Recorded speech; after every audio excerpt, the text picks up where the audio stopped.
मोहम्मद मिराज भाई, सबसे पहले तो आपका शुक्रिया कि आपने मुझे दावत दी और सभी अपने परिवार के सदस्यों से मिलने का मौका दिया, क्योंकि मैं इस्लाम, क्रिश्चियन, सिख, जैन, बौद्ध, पारसी 6 माइनॉरिटीज़ का सरकार के पास वकील हूँ और मेरी ये जिम्मेवारी बनती है कि आपका जो भी काम है वो सरकार से करवा के दूँ। मंच पे विराजमान हजरत मौलाना मुर्तज़ा काज़मी साहब, हजरत मौलाना कारी अंसारुल हक मजहरी साहब, हाफिज शादाब साहब, मुफ्ती वसीम अकरम कासमी साहब, मौलाना जाहिद साहब और बाकी मिसेस निक्षत परवीन साहब, निक्षत परवीन, नाम तो गलत ना हो जाए, एडवोकेट फराह मिराज साहब, अंजुम वरा साहब वगैरह वगैरह नहीं, तो सभी इज्जतदार लोग जो सामने बैठे हैं और पीछे बैठे हैं। तो सबसे पहले तो मैं इस्लाम के मानने वाले जो हिंदुस्तान में रहते हैं उनको मुबारकबाद पेश करना चाहता हूँ कि आप और आपके बुजुर्गों ने देश की तरक्की के लिए बहुत बड़ा काम किया। देश को कभी भी जरूरत पड़ी तो कोई ना कोई मुसलमान अपनी जान देने के लिए भी तैयार हो जाता है। अभी पीछे यहाँ उत्तराखंड में वो होल ट्रेजेडी हो गई, आपको मालूम होगा, पिछले साल तो 6-8 रैट माइनर यहाँ से गए दिल्ली से। तो उनको जब वो काम पूरा करके आए तो उनका सम्मान मैंने किया। तो उनसे पूछा, एक ही बहन की शादी थी, वो छोड़ के चला गया, दूसरे को भी काम था और सभी इस्लाम को मानने वाले थे। तो वैसे ही बात की कि देश के लिए आप क्या कर सकते हो। वो कहने लगे, हम देश के लिए जान दे भी सकते हैं और देश के लिए जान ले भी सकते हैं। ये आम आदमी है, कोई बहुत बड़े नहीं है कि उनको कि किसी ने पढ़ा दिया हो, किसी ने उनको उनके कहा हो कि यही शब्द आपने बोलने हैं। एक आम मुसलमान जो इस देश में रहता है वो देश के लिए जान देने को भी तैयार है और दुश्मनों की जान लेने के लिए तैयार है। हिंदुस्तान ने भी 3 मुसलमान राष्ट्रपति बनाए, माइनॉरिटीज के तो 4 बने। हम कोई भी ऐसी सुप्रीम कोर्ट के जज बने, गवर्नर बने, मिनिस्टर बने, कोई ऐसी जगह नहीं जहां माइनॉरिटीज के लोग आगे नहीं आए। आबादी के लिहाज से भी यहाँ 16% आबादी थी 51 में माइनॉरिटीज की टोटल। अब ये पहला देश है जहाँ आबादी बढ़ के 21% हो गई है और जो मेजॉरिटी 84% थी वो कम होके 79% रह गई है। इसलिए भारत जो अकलियत हैं, माइनॉरिटीज हैं, उनके लिए स्वर्ग है, हेवन है। हम यहाँ सब मिलके रहते हैं। जो स्टेज से बातें कही जा रही थी वो इतनी कीमती बातें हैं। इस्लाम का मतलब ही इल्म है। गुरबानी भी कहती है, ज्ञान अंजन गुर दिया, अज्ञान अंधेर विनाश। जब तक इल्म नहीं होगा तो आंखों की लाइट नहीं, संसार में अंधेरा ही नजर आएगा।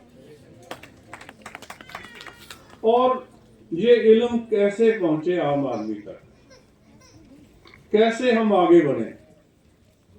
इस्लाम की उम्र 1400 साल से ज्यादा है, लेकिन ये भारतीय माशरा तो हजारों साल से है। हम सभी इस भारत के मालिक हैं और इंडियन कानून जो है, कॉन्स्टिट्यूशन, हमने अपना धर्म मानने का भी, हमें अपने धर्म का प्रचार प्रसार करने का भी हक देता है। We have a right to practice religion. We have a right to preach religion. धर्म जो है मजहब नहीं सिखाता आपस में वैर रखना। हिंदी है सब, हम वतन है हिंदुस्तान हमारा। अब कहाँ छोड़ के जाएंगे, क्यों जाएंगे? लेकिन एक खेती नफरत की हुई है। नफरत किस लिए हुई? ऐसा नहीं कि हम में से कोई राष्ट्रपति नहीं बना या आगे नहीं बना, लेकिन कौम के लिए किया क्या, ये विचारने की जरूरत है। हमारे नाम से कुर्सियां तो ली जाती हैं, लेकिन जो असली काम है वो नहीं किया जाता। हम सभी इस धरती की मिट्टी से बने हैं, कोई भी बाहर से नहीं आया। और मैं कश्मीर जाता हूं तो वहां झगड़ा होता है, तो मैं उनको बोलता हूं मजाक से, मैंने कहा तुम तीनों ही ब्राह्मण हो। इस्लाम को मानने वाला भी पंडित, नाम भट्ट रख लिया, तो हिंदू है वो भट्ट रख लेता है तो वो भी ब्राह्मण, और तीसरा सिख है वो भी ब्राह्मण। मैंने कहा तुम्हारी माँ सबकी एक है, आप यहीं के रहने वाले हो, अलग अलग धर्म को मानो और प्यार से रहो, ये नई बात नहीं है। हमारे जो बुजुर्ग थे ना पंजाब में, अब भी यादव इस्लाम धारण करके उधर चले गए। मुझे आदत है वहां की इंटरव्यू सुनने की, अपने लोगों की भी सुनने की। तो उनका वो बात करते हैं कि जब हम इकट्ठे रहते थे तो हम रिश्तेदारों की तरह रहते थे, एक दूसरे के खुशी में गमी में आते जाते रहते थे। अब हम भी पीछे देखिए, हमें बहुत सारे लोग जो दूसरों धर्मों में हैं आज अपने रिश्तेदार पता लगेंगे, ये किसी समय हम एक ही ब्लड से थे। अब आगे कैसे बढ़ा जाए, इसको दूसरी मुबारकबाद मैं इस्लाम को मानने वालों जो हिंदुस्तान में रहते हैं उनको देना चाहता हूं कि इस बार जो 900 आदमी IAS बना सेंट्रल सर्विसेज में आया, उसमें से 62 मुस्लिम आए। ये पहली बार है, इसको आगे बढ़ता ही रहना चाहिए। अगली एक बार अगर 62 आए तो अगली बार 162 आने चाहिए। अब है कि ये मैंने ये बात प्रधानमंत्री जी से पूछी थी। लोग बहुत सारे कि माइनॉरिटीज के बारे में आपका क्या विचार है, क्या नीति है। उन्होंने स्पष्ट कहा कि घर में एक बच्चा निराश हो जाए, नाराज हो जाए तो क्या घर खुशी से रह सकता है? ये 21% पॉपुलेशन है, ये मेरा परिवार है, ये सबको खुश रहना है, मिलके रहना है और हंसते खेलते रहना है। उनकी ये सोच है। अब है कि स्कीमों की बात। देश के नागरिकों के लिए 225 स्कीमें हैं और हर क्षेत्र में है, एग्रीकल्चर में, MSME में, जहां भी है सबके लिए है। तो उसमें किस में लिखा है कि ये माइनॉरिटीज के लिए नहीं? क्या हमें उनके बारे में मालूम है? और इसके अलावा 15 और स्कीमें हैं। अगर बाकियों के लिए 225 हैं तो हमारे लिए 240 हैं, लेकिन आप तक लेके कौन जाए? मैं जहां भी जाता हूं ये बेनती करता हूं, रिक्वेस्ट करता हूं कि आप जो धर्म के मदरसे, जो मस्जिद, गुरुद्वारा, मंदिर, जो भी आपका धर्म स्थान है, वहां इनकी लिस्ट लगाओ कि ये स्कीमें सरकार की अवेलेबल हैं, और हम आपको 240 की ही लिस्ट देंगे।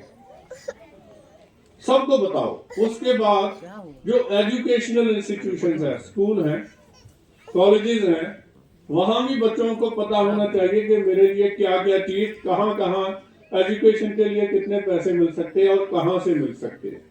ये स्कूलों में और कॉलेजेस में इसके लिए एक टीचर की ड्यूटी लगनी चाहिए, ताकि वो बच्चे को अब उसके जीवन के बारे में बता सके।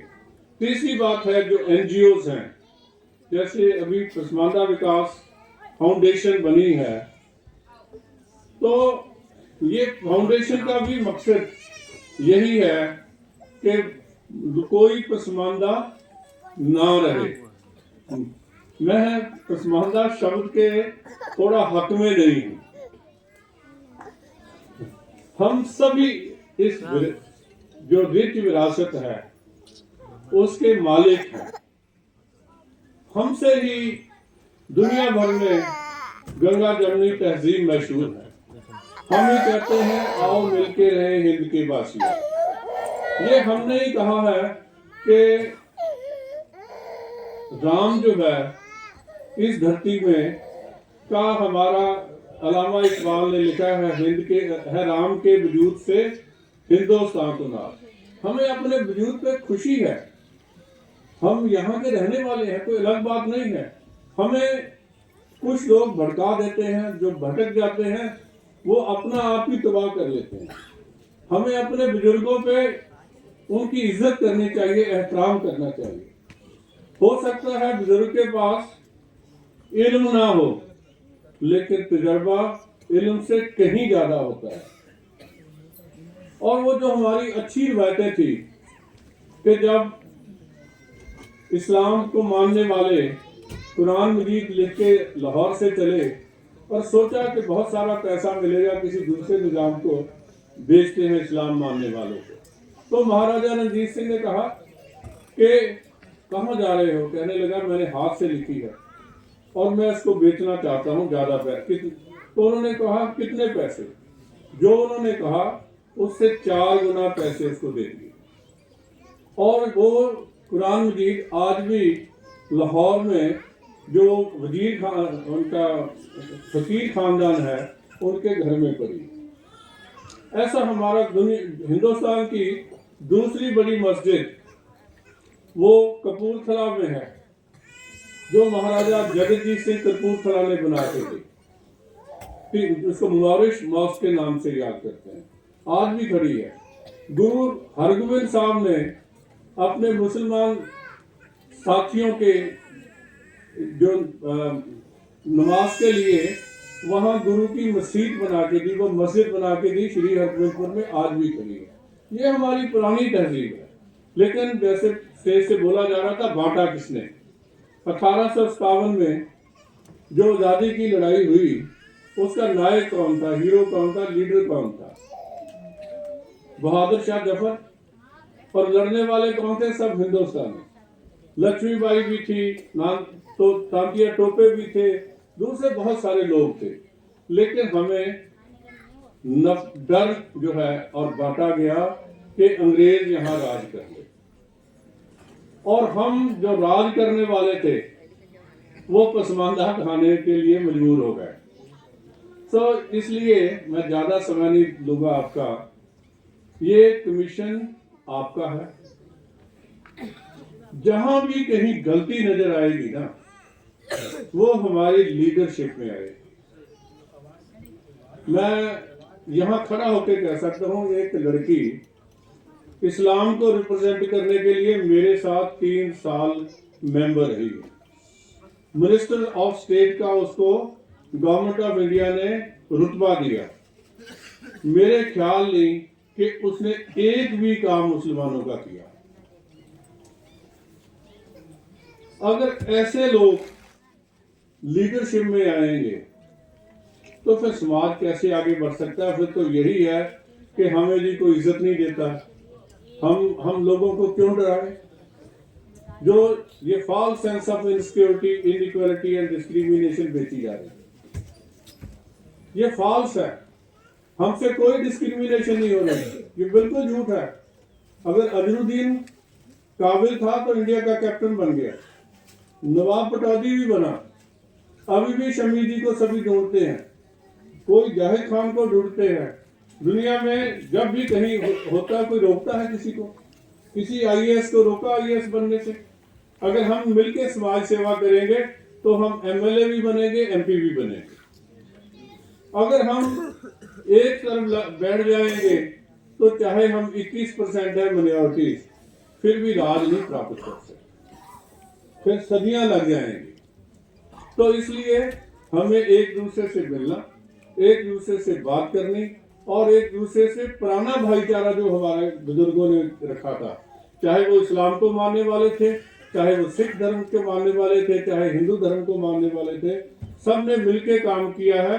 हम सबको आगे भी मिलके काम करना है और देश को आगे लेके जाना है।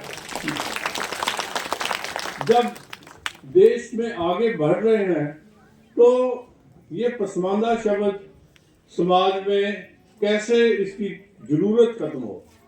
जो अमीर आदमी होता है ना, वो अगर नरगिस सुनील दत्त से शादी कर ले तो लव जिहाद नहीं होता। शर्मिला टैगोर नवाब पटौदी से शादी कर ले तब भी लव जिहाद नहीं होता। ये होता है गरीबी के कारण। धर्म का शादी किसने किससे करनी है, किसी को क्या इतराज है, लेकिन अगर उसके पास सारे साधन है तो कोई उसके तरफ आंख भी नहीं होता। लेकिन जब कोई ऐसी बात होती है तो उसमें हमें झगड़ा करने का मौका मिल जाता है, बात खड़ी करने का मौका मिल जाता है। जहां भी बैठो प्यार की बात करो, आगे बढ़ने की बात करो, दिल से नफरत को निकाल दो। नफरत और डर दोनों ऐसी चीजें हैं जो आदमी को आगे बढ़ने से रोकती हैं। तो इसके लिए हमें काम करना होगा। मैं भाई मोहम्मद मिराज और उनकी पूरी टीम और ये जो मेरे बड़े भाई साथी स्टेज पे बैठे हैं, जो बहनें और भाई स्टेज के सामने बैठे हैं, आओ मिलके अपने समाज को आगे बढ़ाने के लिए काम करें। सरकार आपकी है, सरकार आपके लिए है, मैं आपका वकील हूँ। देश आगे बढ़ेगा, हम सब आगे बढ़ेंगे। दुनिया में तीसरी ताकत हिंदुस्तान बनने जा रहा है, तो हम क्यों पसमानदा कहाएं। हमें आगे बढ़ना है, इल्म लेना है, एजुकेशन लेनी है। लेकिन इल्म की भी एक शब्द है गुरबाणी का, उसको बोल के खत्म करता हूं। पढ़िया मूर्ख आखिए जिस लव लोभ अहंकारा। वो पढ़े वाला एजुकेटेड भी उसको हम मूर्ख कहते हैं, जिसको लालच है, लोभ है और अहंकार है। जितना एजुकेशन आनी उतनी निम्रता भी आनी चाहिए, प्यार आना चाहिए, खलूस आना चाहिए, दूसरे को साथ लेने की बात करनी चाहिए। मेरे पास मुसलमान भाई आते हैं, सबसे ज्यादा आते हैं कमीशन में, लेकिन सबसे बड़ी खुशी होती है वो प्यार की बातें करते हैं, देश की बातें करते हैं। हम राष्ट्रीय गान से शुरू करते हैं और राष्ट्रीय गान से ही खत्म करते हैं। ऐसा इस्लामी समाज जो है हिंदुस्तान का है। मैं तो जहां जाता हूं मैं कहता हूं we have the best Muslim community in the world. अब तक तो बहुत बहुत